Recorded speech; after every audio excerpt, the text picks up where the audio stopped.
오늘 본문 말씀이 참으로 우리의 마음을 어렵게 하는 그런 성경 말씀의 본문입니다.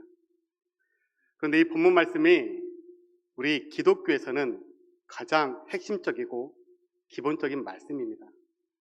이러한 기본이 갖춰질 때 우리의 교회는 굳건히 세워지고 더 견고히 세워질 줄 믿습니다. 우리의 고백이 예수님의 그리스도라는 우리의 고백이 선포될 때 우리 예동교회는 더욱더 이 땅 가운데, 온 세계 가운데 굳건하게 세워질 것입니다.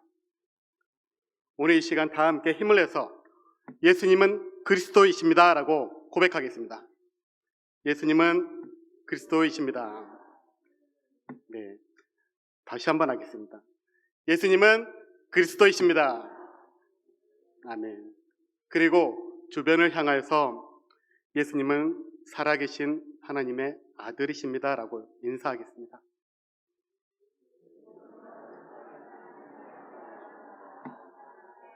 아멘.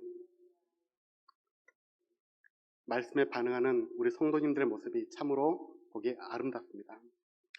예수님은 우리를 위해 십자가를 지셨고 죽으셨고 부활하시고 하늘에 오르셨고 다시 오시겠다고 약속하셨습니다.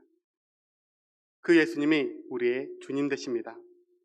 예수님이 십자가 주심으로 우리는 새 생명으로 회복이 되었고 하늘에 오르시어 하늘 보좌에서 우리를 다스리는 주님이 되셨습니다. 예수님이 주님이라는 고백 가운데 우리 모두가 당당한 그리스도인으로 거듭나길 소망합니다. 프랑스에서는 매년 7월이면 3주 동안 투르드 프랑스란 세계적인 사이클 경기가 열립니다. 이 대회에서 랜드 암스트롱이 5번을 우승하는 동안 얀 울리라는 선수가 5번을 2등했습니다. 그런데 암스트롱이 6번째 우승을 앞두고 그 고린 지점에서 그만 넘어지고 말았습니다. 이에 얀에게 절호의 우승 기회가 찾아왔습니다. 그러나 놀랍게도 얀은 속도를 줄였고 암스트롱이 속도를 다시 회복하자 그때야 일어서서 힘을 내었습니다. 하지만 또다시 얀 울레이는 2등에 머물고 말았습니다. 경기 후 많은 사람들이 울리를 찾아왔습니다. 그리고 울리에게 물었겠죠. 도대체 왜 암스트롱을 기다렸는가? 넘어진 것은 자신의 실수이고 그대로 달렸으면 충분히 당신이 우승을 했을 것이다. 그리고 사람들은 안타까워했습니다. 그러자 얀 울리가 담담하게 이렇게 대답했습니다. 그를 이겨야 진짜 우승이고 넘어진 틈을 타서 1등을 하면 진짜 우승이 아니다. 얀 울리는 스스로 부끄러운 우승보다는 당당한 준우승이 낫다고 고백했습니다. 우리가 사는 이 십자가의 삶이 또한 그와 같습니다. 십자가는 패배의 길인 것 같습니다. 그러나 십자가는 승리의 길입니다. 십자가의 길은 부끄러운 길인 것 같습니다. 그러나 그 길은 당당한 길입니다.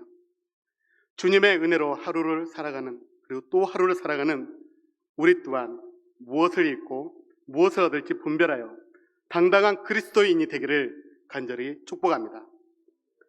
오늘 본문 말씀은 빌립보 가이사랴에서 예수님께서 무리들과 제자들에게 하신 말씀입니다. 빌립보 가이사랴는 갈릴리 바다에서 북쪽으로 약 40km 떨어져 있고 헤르몬 산 기슭에 위치하여 요단강에 수원지가 있는 경치가 좋고 비옥한 지역으로 알려져 있습니다.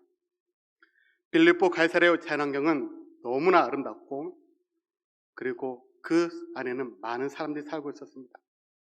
그렇지만 실제로 그 도시 내부의 삶은 아름답지 않았습니다.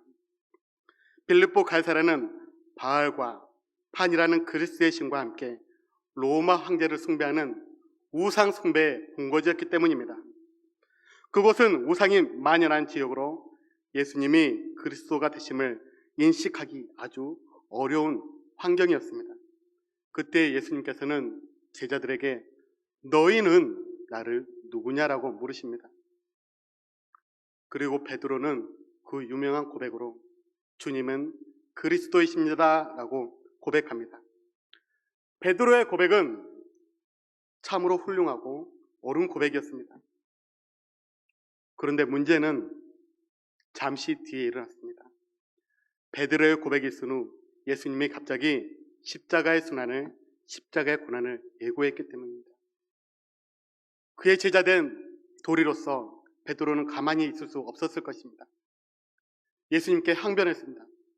주님, 왜 주님이 그 길을 가야 하십니까?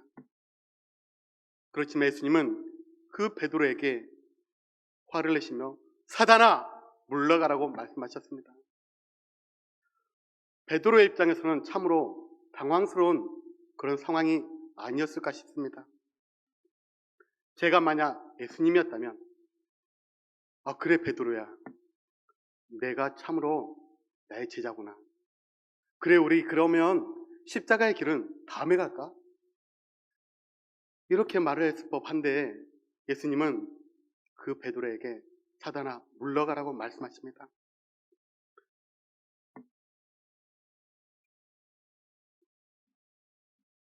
예수님은 십자가의 길을 가는 것이 그의 사명이었고 그의 목적이었고 이 땅에 오신 이유였기 때문입니다. 예수님의 고난과 죽음은 이스라엘을 구속하기 위한 섬김이었기 때문입니다.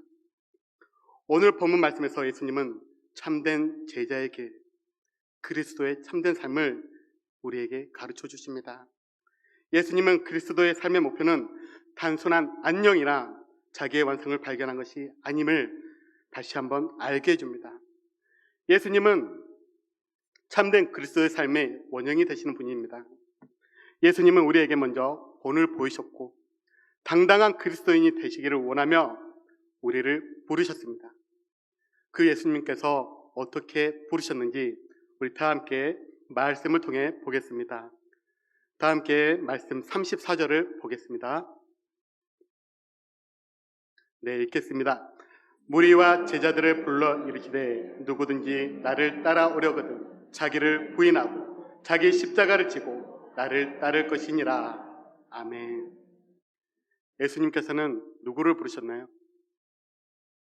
네, 대답하셔도 됩니다. 조금 더 디테일하게 말씀드리면 예수님은 무리와 제자들을 부르셨습니다.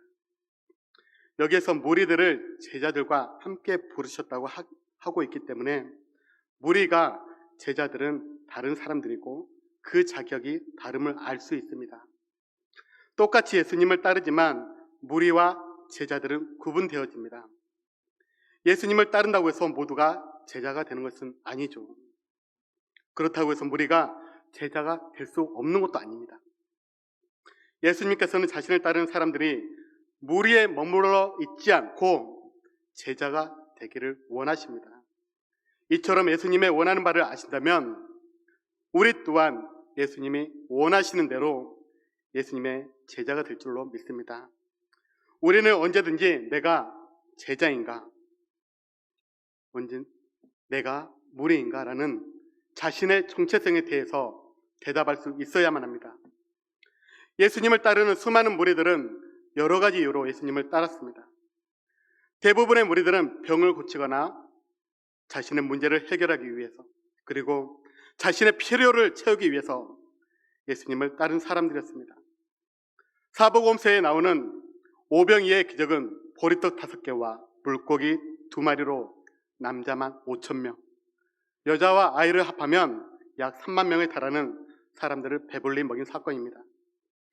그 기적을 체험한 사람들은 예수님을 따르면서 무언가 좋은 일이 생길 거야, 그런 생각만으로 예수님을 따랐습니다.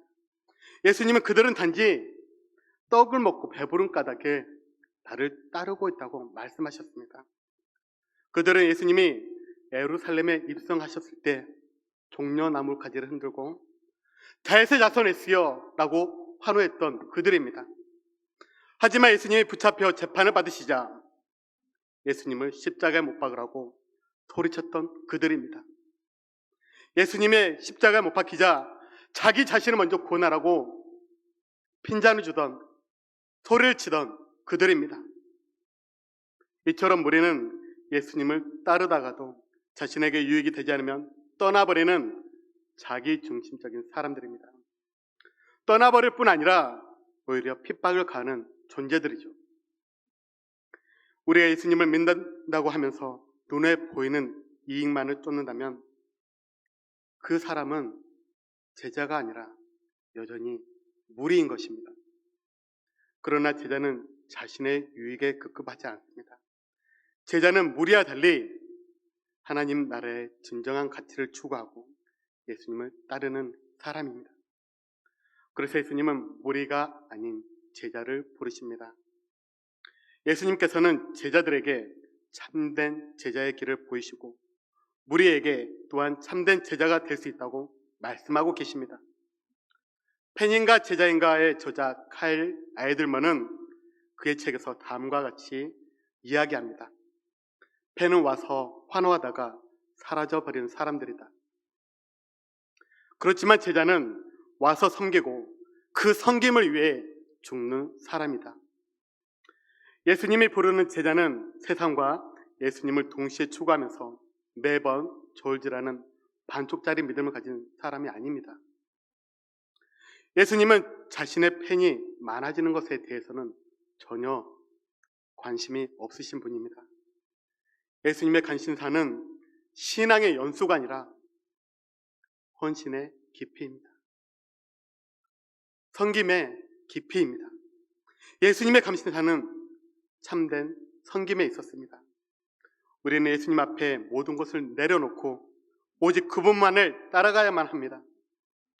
예수님께서 자기 십자가를 지고 따라오라고 말씀하실 때 그 말씀을 듣고 순종하여 예수님을 따르는 우리 성도님들이 되기를 간절히 소망합니다. 제자는 예수님께서 말씀하실 때 그 말씀에 곧바로 듣고 순종한 사람이 참된 제자입니다. 팬들은 감정에 따라서 좋아하는 대상이 자꾸 바뀝니다. 그러나 제자는 일심으로 하나의 마음으로 하나님과 동행하며 거룩한 삶을 실천합니다. 우리는 감정에 따르는 팬이 되어서는 결코 안 됩니다.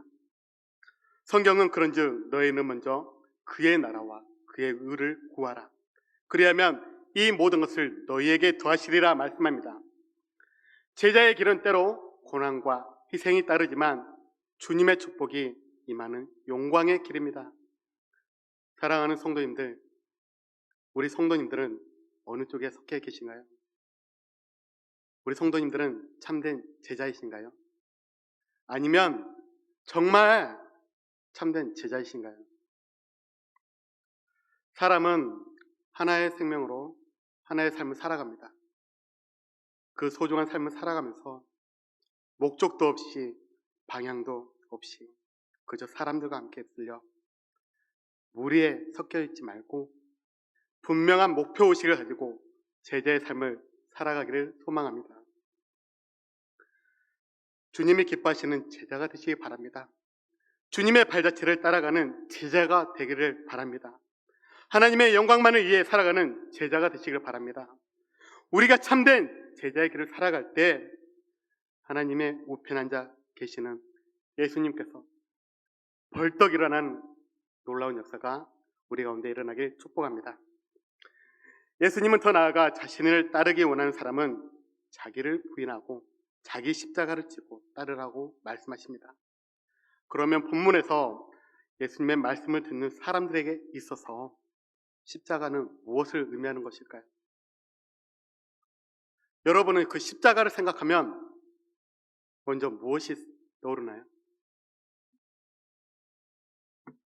이제 교회를 나와서 예수님을 믿기로 결심한 사람들에게는 베드로처럼 사람이 받을 고난이 먼저 떠오를 것입니다. 반면에 지금까지 예수님을 잘 믿어왔고 신앙의 연륜이 있는 사람에게는 십자가는 하나님의 사랑과 예수 그리스도의 구원의 상징일 것입니다. 그러나 그 당시 제자들에게는 그렇지 않았습니다. 그 당시 유대인들에게는 그렇지 않았습니다. 우리는 여기에서 예수님께서는 아직 십자가를 지지 않으셨다는 것을 알아야 합니다. 즉 이 말씀을 하셨을 때 당시의 사람들에게는 이 십자가는 아직 구원의 의미가 없었습니다. 1세기 유대인들에게 십자가는 다만 박해의 상징이었습니다. 유대인 출신의 정치가이자 역사가였던 요세푸스는 수많은 유대인들이 로마 사람들에 의하여 십자가 달려 처형당한 사실을 기록하고 있습니다. 이스라엘을 지배하고 있었던 당시의 로마인들은 어떤 특정한 이유도 없이 유대인들을 십자가에 처형할 수 있었습니다. 자신들의 기분이 내키면 언제든지 십자가에 사람을 못 박을 수 있었던 것입니다. 이처럼 십자가는 이방인들이 유대인들을 향하여서 행하는 박해의 상징이었습니다. 자기 십자가를 지고 나를 따르라는 말씀은 유대인들이 이방인들에게 부당하게 박해를 받았던 것처럼 예수님을 따르는 사람들 또한 그러한 것을 받게 될 것이므로 각오해야 한다는 말씀입니다. 예수님을 따르려고 하는 사람은 이유도 없이 환난과 핍박을 당하게 될 때에 죽음의 자리에까지 나갈 준비가 된 사람입니다. 십자가를 진다는 것은 바로 예수님을 따르는 일에 자신의 모든 것을 드리는 사람입니다. 예수님을 따라가려면 자기를 부인하고 자기 십자가를 져야 합니다. 자기를 부인하는 것은 이기적인 생각과 자신만을 위한 욕심을 물리치고 하나님의 뜻을 받아들이는 것입니다. 나는 아무것도 아닙니다. 나는 주님이 없으면 아무것도 아닙니다. 예수님만이 나의 모든 것이 되십니다. 주님만이 나의 모든 것이 되십니다. 이렇게 고백하며 자신의 인생을 주님께 맡기는 것입니다. 예수님은 우리를 구원하시기 위해 십자가에서 온갖 고난과 희생을 감수하고 죽으셨습니다. 예수님은 그 십자가에서 온전한 섬김과 사랑을 보이셨습니다. 예수님은 십자가에서 사랑이라는 놀라운 능력을 우리에게 보여주셨습니다. 예수님은 끝까지 그의 사람들을 포기하지 않으셨습니다. 우리 앞에는 지금 두 갈래의 길이 놓여 있습니다. 무리처럼 세상과 적당히 타협하며 예수님을 따를 것인가? 아니면 예수님의 제자가 되어 어떠한 희생을 치르더라도 자기를 부인하고 자기 십자가를 지고 따를 것인가? 이제 우리의 선택이 남았습니다. 여러분은 제자의 길을 택하시겠습니까? 아니면 제자의 길을 선택하고 예수님의 길을 따라가시겠습니까? 사실은 답은 하나입니다. 예수님은 본받아 참된 제자가 되어 예수님을 따르는 우리 성도님들이 되기를 축복합니다. 그리하여 예수 그리스도의 사랑으로 세상을 변화시키고 내 삶의 아름다운 예수님의 흔적을 남기시기 바랍니다. 우리 교회가 변화되고 우리 교회가 서 있는 이 지역 사회를 변화시키기 바랍니다. 그렇다면 사랑하는 성도님들, 여전히 예수님을 따르려고 하시나요? 예수님을 따르시기를 원하십니까? 네, 아멘 하셨으니까 제가 말씀드리겠습니다. 그렇다면 자기를 부인하고 자기 십자가를 지고 예수님을 따르시기 바랍니다. 어떠한 삶의 고난에도 예수님을 그리스도라고 고백하는 믿음을 굳게 지키는 우리 성도님들이 되기를 간절히 축복합니다. 우리 다 함께 말씀 35절에서 38절을 보도록 하겠습니다.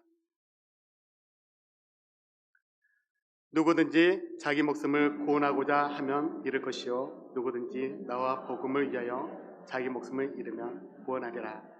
사람이 만일 온 천하를 얻고도 자기 목숨을 잃으면 무엇이 유익하리요?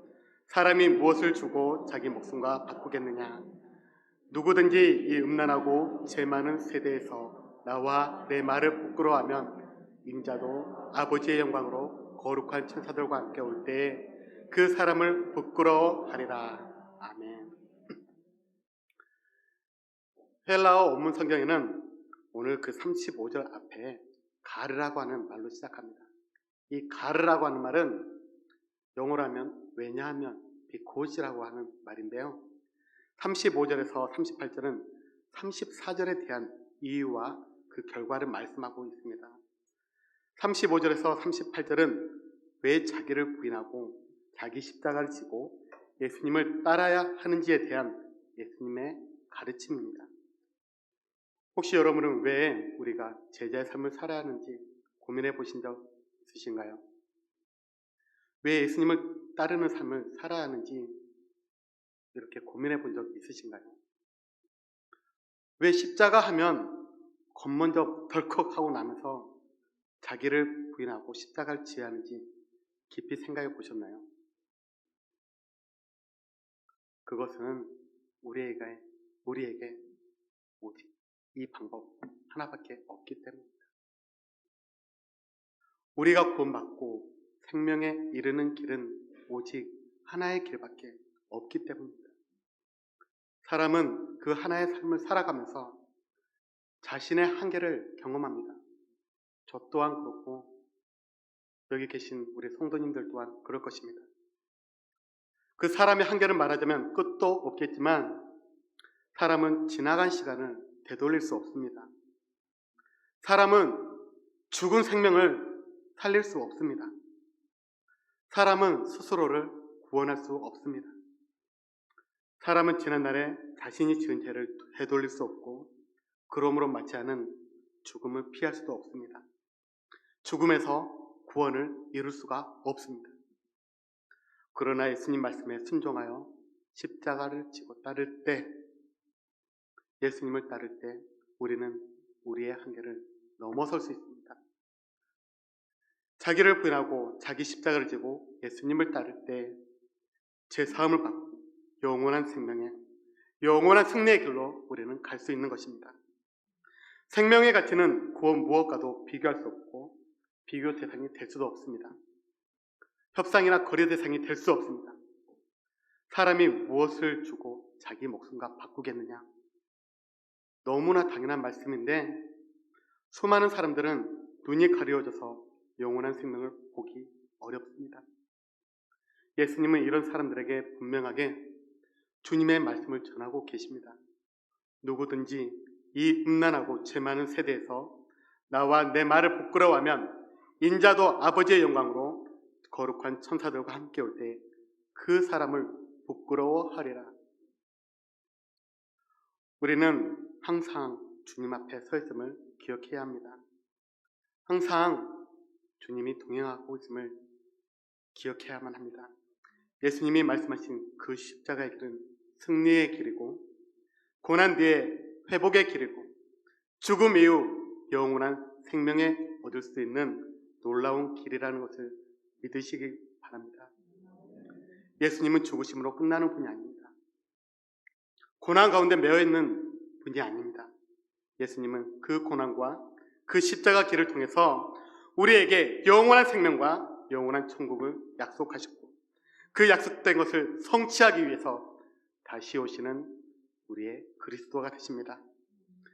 예수님을 부끄럽게 여기면 그의 십자가 지심을 부끄럽게 여기면 다시 오신 예수님 또한 우리를 부끄럽게 여기신다고 말씀합니다. 부끄러움을 헬라어로 말하면 에파이스쿠노마이라고 합니다. 이 말은 무엇인가에 대해 부끄러움을 느낀다는 뜻입니다. 성도가 느끼는 부끄러움은 단순한 수치가 아닙니다. 단순한 수치를 의미하지 않습니다. 무언가에 의해서 부끄러움을 느끼는 것입니다. 그것은 하나님의 말씀을 깊이 깨닫지 못했기 때문에 그 말씀이 믿어지지 않아서 하나님과 그 말씀을 업신여기고 부끄러워하는 것을 뜻합니다. 하나님의 사랑을 깨닫지 못했기 때문에 예수님의 길을 가지 못하는 것입니다. 그 사랑을 알고 그 길을 따르는 우리 성도님들 되기를 바랍니다. 예수님을 믿으면, 예수 그리스도를 믿으면 그 믿음과 십자가의 복음에 대한 뜨거운 마음이 우리 안에 흐르게 될 것입니다. 그리고 우리는 그 믿음으로 예수님은 그리스도입니다라고 고백할 것입니다. 부끄러움의 반대말은 믿음입니다. 예수 그리스도를 마음으로 믿어 입으로 시인하고 우리에게 주시는 하나님의 그 축복은 참으로 큽니다. 무엇보다도 하나님과 그의 아들 예수 그리스도와 동행하며 또한 그 축복으로 영혼의 부유함을 얻게 될 것입니다. 사랑하는 성도님들, 자기를 부인하고 자기의 십자가를 지고 예수님을 따르기를 바랍니다. 올해 우리 교회의 표가 무엇입니까? 믿으십니까? 회복될 것 같습니까? 우리 올해 교회의 표가 무엇입니까?